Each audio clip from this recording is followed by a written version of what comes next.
Howdy folks, glad you could join me. If you look at the timestamp right now, it's 10:15 at night. Figured out this late this afternoon that I wasn't going to be, I was going to have to come in and put lesson plans forward for a sub because my oldest daughter's sick with strep throat. I've got my youngest two daughters also have strep throat.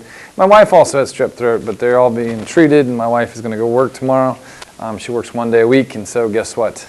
That means that I get to play, what would you call that? Daddy daycare, Mr. Mom, whatever you want to call it. So I get to stay home with the kids tomorrow. So I'm going to quickly run through the homework here from last night and give you the answers and kind of talk about the solutions real quickly. I'm going to do it quickly because you can rewind it, look at it again, make sure you understand what's going on.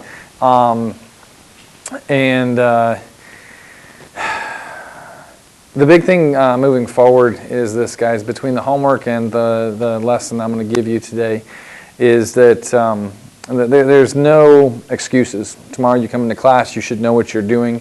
There may be a little bit of a gray area on this problem or that problem, but for the most part, I expect it to be learned, okay? I'm giving you stuff that I would have normally given you in class. The only difference is you can rewind it. You can hear it a second time. I'm giving it a more thorough manner because I'm dictating it to you guys. We're not using it as a discussion point in class. And so I want you to know what's going on. I had a student the other day in algebra, it was senior applied that told me that since Mr. Rader was out, that meant it was a blow-off day, and that they would explain to him the next day that, it's just too hard. They didn't understand what's going on. All right, that doesn't fly with me. Okay, this is college prep. I'm trying to prepare you for school, for college someday, and my expectation is you know what we're doing moving forward. Okay? So now that we've got that out of the way, I'm going to go ahead and quickly go over the answers here. Again, if it's too quick, if you want to talk it through with a neighbor, I'm completely fine with that. But the important thing is that you know what's going on. So in number one, what I notice here, if this is a parallelogram, we know that the consecutive angles are going to be supplementary to each other. And so as I go ahead and, let me do this. Pull up my pen tool. There we go. What I know is that each of these angles here, this one here, and this one here, they're all going to be 90 degrees, okay? How do I know they're all 90? Well, one of the key points up above, I think it's number 4, says if you have one right angle in a parallelogram, they're all right angles, okay? But why is that? Remember that these consecutive interior angles, they're supplementary to each other. So if this is 90, then this has to be 90. And if this is 90, then this has to be 90, okay? They're supplementary to each other. So as I look at this, 4y has to equal 90. And so if you divide 90 by 4, you get 22.5. 3x has to equal 90. So if you divide 90 by 3, you get 30, okay? Now, as you look at these, you guys can already see the answers to these problems. If by chance you already know, I got numbers, let me do this again. I got numbers 4 and 5 wrong, then fast forward to when I'm talking about 4 and 5, and don't bother about 2 and 3 because you obviously knew what you were doing already. Excuse me. Okay. For number 2, if I start with x, I know that the opposite angles in the parallelogram are congruent, so this is going to be 90 there. And so I'm going to go ahead and put 6x equal to 90, and then I can go ahead and divide 90 by 6, and you get 15. Okay. I also know that the opposite sides of a parallelogram are congruent, so 8y equals 88. If I divide 88 by 8, you get 11. Okay. Number 3, again, consecutive interior angles are going to be supplementary. So 6x plus 12x is equal to 18. Or I'm sorry, so wrong. 6x plus 12x equals 180 degrees. If I add the 6x and 12x, that equals 18x. And 18x equals 180. If you divide 180 by 18, you end up getting 10. Okay. Well, once I have that 10, you can do one of two things. You can either plug that 10 in here and get 60, or you could plug that 10 in here and get 120, okay? So if we know this is 120 degrees, that angle, and this is 3y, remember the opposite angles are congruent in a parallelogram, okay? So if I mark those two congruent to each other, well, what we have here is that 3y equals 120. If you divide 120 by 3, you end up getting 40. You could also go ahead and say this, that 60 plus 3y is equal to 180. If you subtract 60, you get 120. Divide by 3, you end up getting 40 again as well. Okay? So I'm trying to give you lots of different ways that you can solve these, and it doesn't matter to me which way you do it. Okay? Number 4, I saw a lot of people struggle with number 4, and here's what I'm going to tell you. How I did number 4 was I noticed that if this is a parallelogram, that these sides have to be parallel to each other. And what that means is that this angle here is equal to that angle there, and that this angle here is equal to this angle here. Okay? So in the end, the equation for y, you could set up 60 plus 55 plus 2y is equal to 180. If you solve that again, 60 plus 55 plus 2y equals 180. The other equation for x, 55 plus 60 plus 5x equals 180. And if you solve both those correctly, you should get those values there. X equals 13, y equals 32.5. Number 5 goes back to the fact that the opposite sides are congruent. Ignore this comma here. I made a mistake earlier. I think I had an extra 0 in there. So it should be x is 5 and y is 180. If the opposite sides are congruent, 30y will equal 150, and 2y will equal 72x. Now, here's the deal. If you solve for the x in this first equation, getting 5, if I plug that 5 in right there, 72 times 5, let me think, 360. Okay. And if you set 2y equal to 360, you're going to get your y value of 180. Okay? So hopefully that's understandable there. Not too difficult of stuff, hopefully. Moving on to the second page, there were actually a couple of problems here that I had some classes not do and one class did do. So I'm going to point out just a couple of things here. Starting with, thought that would go away. Starting with number 1 here. I haven't even looked at it really yet, but looks to me like the diagonals bisect each other. Okay, in a parallelogram they do. So I'm going to go ahead and mark this side, this length congruent to that length, and then that this length here is congruent to this length here. Okay, so what that tells me is that 3x is equal to 12. Solve for x, and then at the other diagonal 4y equals 8. You solve for y. Okay. This is actually a rectangle. We'll talk more about this later, but the diagonals in a rectangle, they're not only bisecting each other, but they're congruent. So this length here and this length here, they bisect.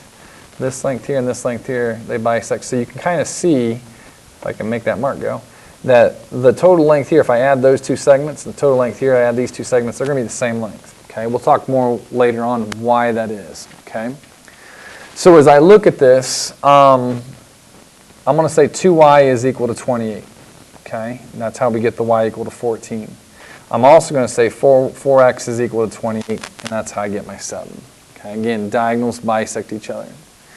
Now, in the next problem, let me actually go ahead and make this bigger for us. Can I? Let's see here. Okay, that's big enough. Oh, can I get down there? No. Doggone screen is still not calibrated correctly. So let's go over here. All right. Now what I see in number 3 is this. In number 3, if I know that diagonals bisect each other, okay, what I see here is that I have 4 congruent triangles.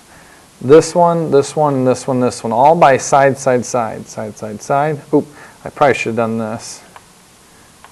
There we go. Okay. So side, side, side, side, side, side, side, side, side, side, side. Okay. So what that means is that these 4 angles right here, they all correspond to each other. So they ought to be the same measure. Now, if you think about it, some of you can already see it, but if you think about it, if I start here and I go all the way around back to that same point, that's 360 degrees. If I divide that by 4, that's 90 degrees. So the equation here to solve for x is this. 60 plus 90 plus 2x is equal to 180. Okay? You're going to go ahead and solve for x, and like you can see down at the bottom of the screen, x will be 15. Now, you can do the next part in one of two ways. If you recognize that x is 15, 2 times 15 is 30, this angle right here is the same measure as that angle right there. So if I go ahead and set 4y equal to 30, again, how did I know that those two angles were the same? If this is a parallelogram, which it is, then the alternate interior angles have to be congruent. So 4y equals 30. Divide that by 4, you get 7.5 for y. Okay. The other way I was just thinking about as I was talking with you about this, I was thinking about doing this. That's 60. This is 90. So you could also do 60 plus 90 plus 4y equals 180. Either one of those would work there. Okay. All right. Now, for the last couple, this is where they got a little tricky. And actually, I'm going to keep it fairly large here because I think it'll help us see what's going on inside the problem. Okay. So looking at number 4, I did not make you do letter Y. Okay. And some of you, I think the first period class, I didn't even have you guys do number 4. But let me explain something here real quick. This is actually a 30, 60, 90 triangle. And we haven't talked about this yet this year. But this length right here, if I double it, that would be the hypotenuse length. Again, I'll talk about why that is later on this year. And if I take this length and multiply it by radical 3, that'll give me this length. So this is 10 radical 3. Okay, so don't worry about that. We'll talk about that more later on this year. For those classes I had you do x, remember the diagonals are congruent here, or they bisect each other. So 3x is equal to 10. Well, you take 10, divide that by 3, you then have x, which is 3 1/3. Okay? So again, not a super difficult problem there. If I look at number 5 here, okay, in the first period I had you guys do both x and y. I probably shouldn't have had you do y, and I'll explain why here in a second. But to find the x, this one's pretty easy. If this is 90 and these are both congruent, these both have to be 45 degrees. So my equation for x would be 3x is equal to 45. Okay? Which is why you can see at the bottom of the screen there, x is going to equal 15. As we move over to this triangle over here, I know that the vertical angles are congruent. I also know that the alternate interior angles are congruent. And I also know that the alternate interior angles there are congruent. Okay? So what type of triangle do I have over here? Well, this is again a 45, 45, 90 triangle. And we haven't talked about these type of triangles yet this year. Okay? Maybe just a little bit, but not much. But what we know about these triangles is this. If the diagonals bisect each other, which they do, this is 12, I know this length over here is also going to be 12. Okay? And so these two legs are congruent because these angles are congruent. Okay, we see that there. Now, you can do the Pythagorean theorem. 12 squared plus 12 squared is equal to, I'll just put c squared. Okay, and you can figure out that length, and then you can set that length equal to 2y. But later on this year, we'll talk about this type of right triangle, and this length is actually going to be 12 radical 2. Okay, there's a rule to that. And so if we set that equal to 12 radical 2, and that's equal to 2y, if we divide both sides by 2, you get y equal to 6 radical 2, or whatever that is as a decimal, it's equal to that. Okay?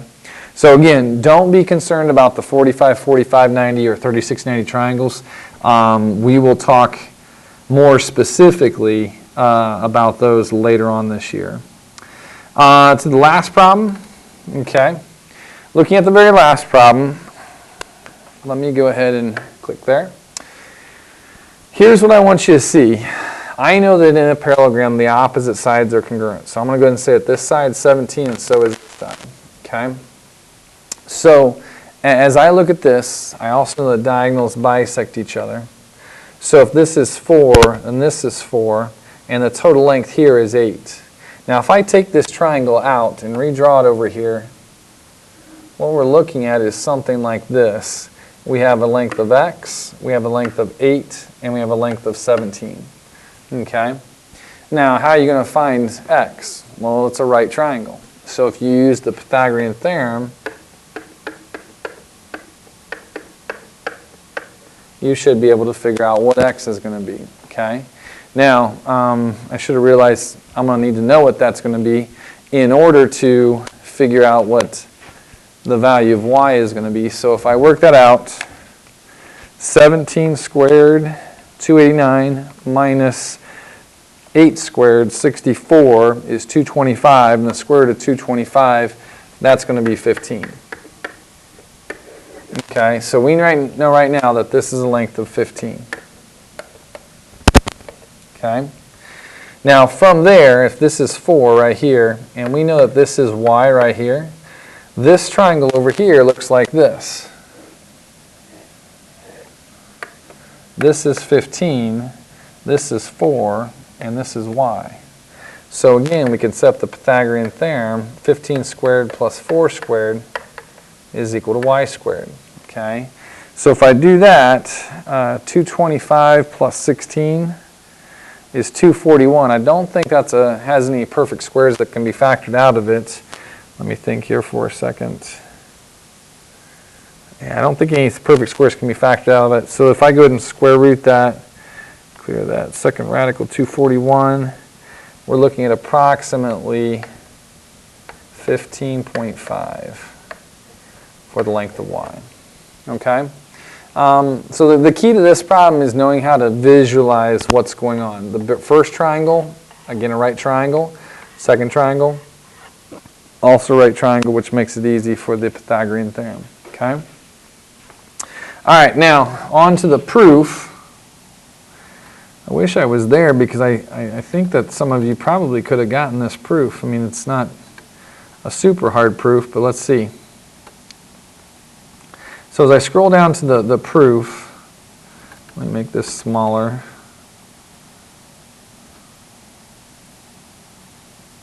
Okay. I wish I could make my picture bigger so we can see that. But here's what we're looking at. So it says given that AF is congruent to CF. So if this length here, AF, is congruent to CF, that length there, okay? What that tells me is that this is an isosceles triangle. If these sides are congruent, that means that the base angles have to be congruent. Okay? So angle A is congruent to angle C by the isosceles triangle theorem.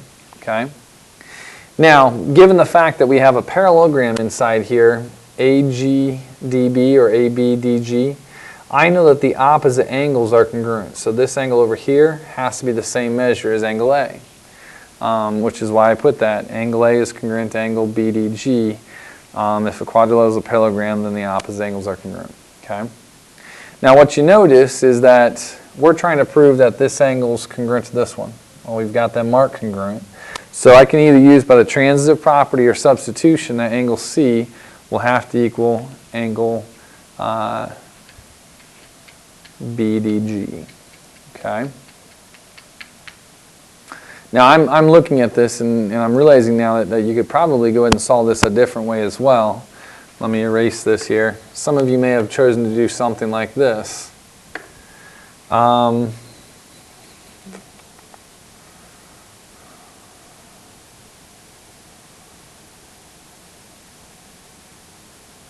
No, I guess what I was thinking was that this side here and this side here are parallel, so these angles would correspond. That's not the truth. This angle here would be congruent to, yeah, this angle here. That would be the corresponding angle.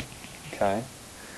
So actually we could say that DG bisects angle BDF. We could eventually prove that. That's kind of cool. Okay. All right, for the last problem, now I know that some of you may have guessed on this last problem to get the final answer, but I want to show you the work that I did here. Okay, So we can see how this would all be worked out here. So in looking at this last problem, obviously I graphed it out, okay? And I want to know this exact point right here. Now, you could probably guess it, okay? But I would like to know that we are good enough mathematicians that we don't have to guess. We can manipulate things and figure things out so that we don't have to do that guesswork. So if I look at the slope of BD, okay, I'm looking at BD, the slope here. I just counted the rise and run, up 5 to the right 9. The slope of AC, I went up 5 and left 3. So I got negative 5/3 there. Now what I did with those two lines, AC and BD, knowing their slope and and a point that was on that line, I could figure out the actual equation of that line. So if you look here, I took point B, that point there, along with the slope that we found initially, and I plugged it into the slope-intercept form. My y value, my slope, and my x value. Okay. Now remember, we talked the other day about how to get this mixed number. In fact, this fraction here on your calculator. Remember, it's the alpha y equals, and you can work it that way. But basically, what I did was I solved for the y-intercept, and since we already knew the slope, we can go ahead and have the new equation y equals mx plus b. Okay. For the other one, again, you have your slope and you have your point. So I plugged that into the slope-intercept form. I went ahead and solved for the y-intercept, and I got this equation right here. Okay. Now at that point in time, you can go ahead and figure out what the intersection is. You could actually use substitution, but with those fractions, it can be kind of difficult. So what I would advise doing is actually going and using Desmos at this point. And you'll notice here in just a second how nice this works out in the end. So let me go ahead and plug in both equations here. 5/9 x plus 1 8/9. So y equals 5/9 x plus 1 8/9. Oops. 8/9. Okay.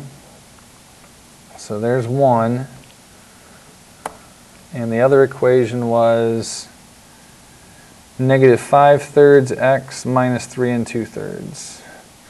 Y equals negative 5/3 x minus 3 2/3. Is that right?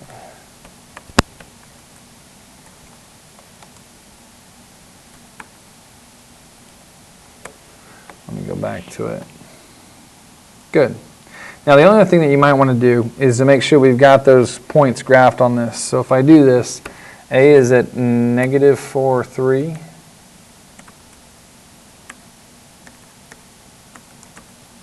Okay, we're good there. I can even label it point A. Okay, B is at, what point is B? 2, 3.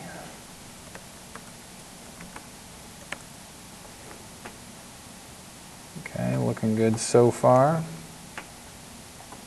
C is at negative 1, negative 2.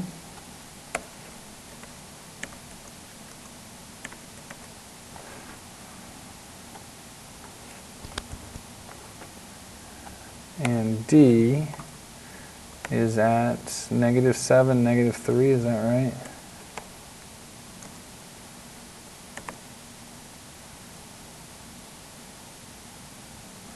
No, that's not right. What is that? Negative 7, negative 2. Yeah, that's right. Oh, no need for the D.